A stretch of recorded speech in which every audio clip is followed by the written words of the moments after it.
தென் சென்னை மக்களவை தொகுதி திமுக வேட்பாளர் தமிழச்சி தங்கபாண்டியன் சைதாப்பேட்டை பகுதியில் வாக்கு சேகரித்து வருகிறார். கூடுதல் விவரங்களோடு நமது செய்தியாளர் வெங்கட்ராமன் இணைகிறார். வணக்கம் வெங்கட்ராமன், விவரம். வணக்கம் தேசி.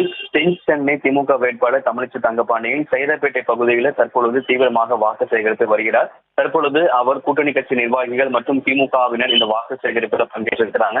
அந்த வேட்பாளர் செல்லும் வழியிலும் மலர்களை தூவியும் ஆரத்தி எடுத்து பெண்கள் உற்சாகமாக வரவேற்கின்றனர். குறிப்பாக நேற்றைய தினம் சென்னையில் உள்ள 3 நாடாளுமன்ற தொகுதிகளில் போட்டியிடக்கூடிய பாஜக வேட்பாளர்களை ஆதரித்து பிரதமர் மோடி நேற்றைய தினம் வாகன பேரணியில் பங்கு பெற்றார். அது குறித்து அவரிடம் கேட்டபோது பிரதமர் மோடி சென்னையில் எந்த சாலை பேரணி நடத்தினாலும் சென்னையில எடுபடாது என குறிப்பிட்டார். குறிப்பாக பிரதமர் மோடி தமிழகத்திற்கு 7 முறை வந்தாலும் 70 முறை வந்தாலும் 700 முறை சாலை பேரணி செய்தாலும் அது தமிழகத்தில் ஈடுபடாது என குறிப்பிட்டிருக்கிறார். தமிழகம் வெள்ளத்தில் தத்தளித்த போது வந்து பார்க்காத பிரதமர் வாகன பேரணியில் மட்டும் எதற்காக வந்து கலந்து கொள்கிறார் என்கின்ற ஒரு குற்றச்சாட்டை முன்வைத்தார். அதே போல அதிமுகவும் பாஜகவும் இணைந்துதான் தமிழ்நாட்டிற்கு துரோகம் செய்துள்ளது என்கின்ற ஒரு குற்றச்சாட்டை முன்வைத்திருக்கிறார்.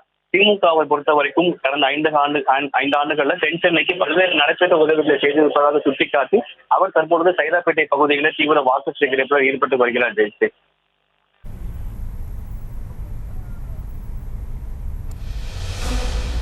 விவரங்களுக்கு நன்றி வெங்கட்ராமன். செய்திகளை உடனுக்குடனும் துல்லியமாகவும் தெரிந்து கொள்ள சப்ஸ்கிரைப் பண்ணுங்க.